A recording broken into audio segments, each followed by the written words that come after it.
디모데후서 3장 17절의 말씀에 보니까 이는 하나님의 사람으로 온전케 하며 모든 선을 행하기에 온전하게 함이라 라고 말씀해 주었어요. 사랑하는 성도 여러분, 우리가 오늘 본문에 있는 말씀인 잠자는 자요 이혼하라 라고 우리들에게 말씀합니다. 우리가 어떤 잠에서 우리가 깨어나야 될까요? 우리가 깨어나기 위해서는 무엇을 해야 될까요? 여러분들은 우선 먼저 우리 잠자는 자라고 하였을 때 여기서 잠자는 자라고 표현했을 때 누굴까요?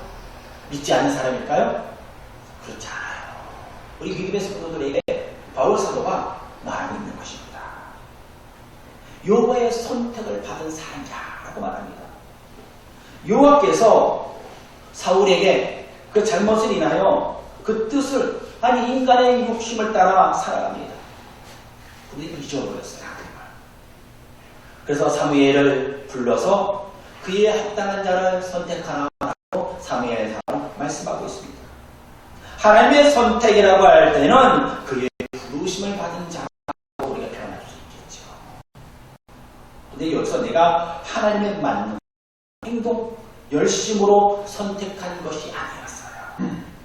하나님이 누군가를 선택할 때 그 모습을 먼저 하나님 먼저 선택하셔서 그 기준에 맞도록 하나님께서 양육하고 있다는 것입니다. 먼저 여기서 우리 하나님의 뜻, 우리는 섭리라고 하죠. 하나님께서 사울을 잘못하였을 때 이미 하나님의 왕의 뜻에 따라 가지 않았다는 것을 보셨어요. 사무엘상 16장 1절의 말씀에 보니까 내가 그를 위하여 언제까지 슬퍼하겠느냐 너를 뿔에 기름을 채워 가지고 가라 라고 말씀하고 있습니다. 아마 사무엘이 사울이 하나님의 뜻에 맞아 살지 못하였을 때 슬퍼하였던 것 같습니다. 여러분들도 하나님의 뜻에 맞지 않게 살아가는 심령을 바라보며 나의 모습을 보면서 또한 슬퍼할 때가 많지 않습니까? 이 슬픔에 젖어 있지 마라 라고 말씀합니다. 이제는 기름을 가지고 가라. 어디로 갑니까? 하나님의 뜻에 섭리를 따라 가라. 하나님의 섭리와 계획이 담겨져 있는 것을 우리들에게 보여주고 있습니다. 사울 왕은 하나님을 세우실 때, 그 다음에 다윗을 세우실 때 그 모습은 아마 달랐던 것 같아요. 분명히 하나님의 섭리가 있어요.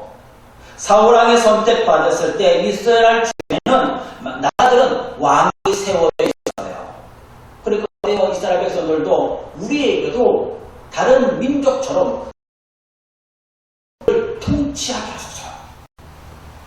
그렇게 사무엘에게 요청합니다.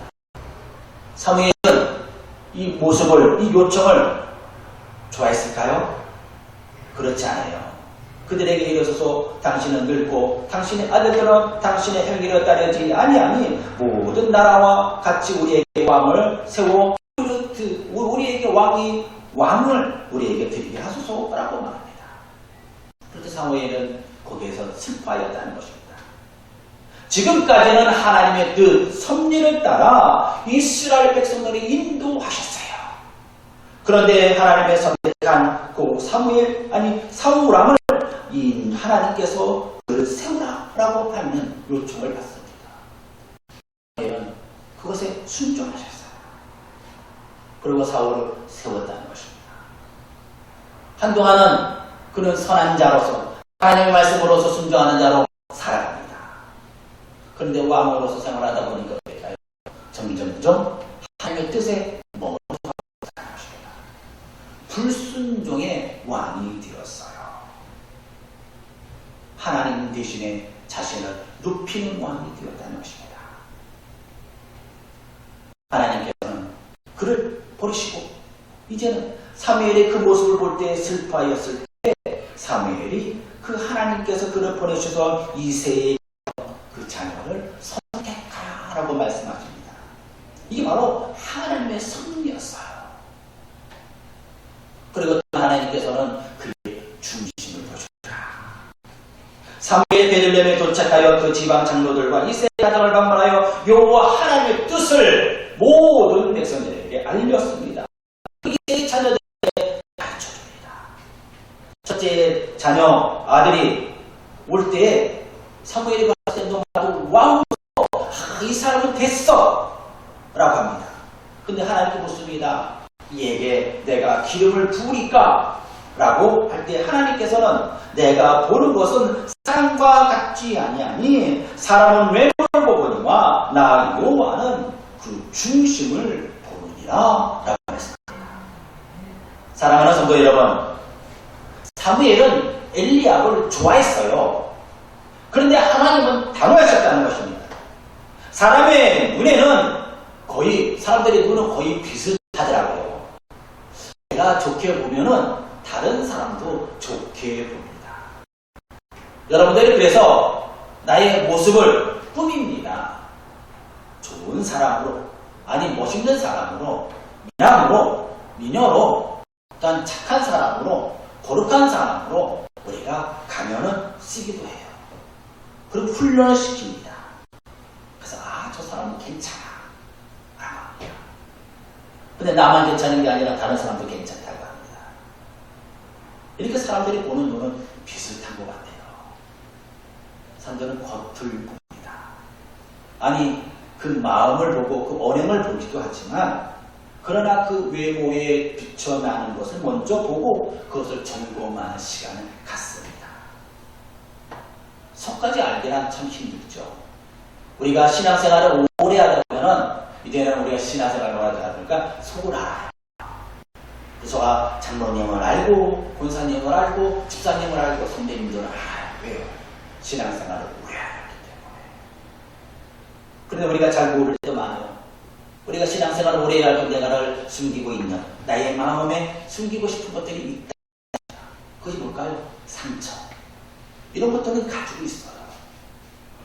그런 것까지 오픈할 때까지는 정말로 목사님에 대해서 성도들에 대해서 신뢰할 때에 그것을 내놓는다는 것입니다. 근데 하나님께서는 그런 것이 필요가 없지 않았어요. 이미 그 심령을 보셨어요. 그 마음을 보셨어요. 그래서 하나님께서는 그 중심을 보셨다는 것입니다. 환경 중심, 사람 중심이 아니었다는 것입니다. 지금 우리가 사람 중심만 하도 참 그 사람은 대단한 사람이야.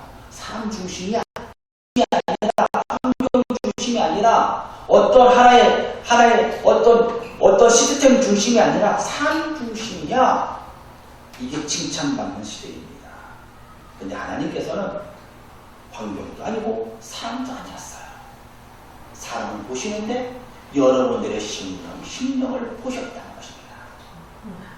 바로 엘리압의 심령을 보셨어요. 그 이세의 7 아들의 심령을 보셨다는 것입니다. 그래서 하나님께서 그 심령을 보시고 그 하나님이 선택한 자를 세워주신 걸 볼 수 있습니다. 하나님 보시기에 어떻습니까? 다윗을 부를 때에 보시기에 좋았더라. 이 사람을 보니 그를 데려오매 그는 빛이 붉고 눈이 빼어나고 얼굴이 아름답더라. 여호와께서 이르시되 이가 크니 일어나 기름을 부으라. 그냥 보시고 일어나 그에게 기름을 부으라 라고 말씀하셨어요. 다른 말씀 없으셨어요. 기름을 부으라. 사무엘은 그 말씀에 순종하셨어요. 왜요? 하나님이 보시기에 좋았어요. 여러분, 내가 아니요, 하나님이 보시기에 좋았어요. 하나님이 보시기에 좋았대. 사무엘은 그 말씀에 순종하고 하나님께 기름을 부었을 때 하나님이 그에게 영이 임하였느니라. 감동하였느니라. 그에게 기름을 열어 주었다는 것입니다. 하나님을 선택하였을 때 하나님 그들에게 영을 열어주십니다. 여러분들이 하나님의 손에 나와서 구원을 받고 예수를 믿습니다. 여러분은 이제 누구의 자녀입니까? 하나님의 자녀로 있어요. 하나님의 자녀로 되기 때문에 하나님의 영이 여러분들의 임한 줄 믿습니다. 그래서 여러분들의 삶 속에 임재하는 영이 임하고 있습니다. 그의 인도를 따라 우리는 살아가게 되었습니다. 다윗의 얼굴에 이와 같이 빛이 짚신다는 것입니다. 그곳에 하나님의 역사가 점점 일어났습니다.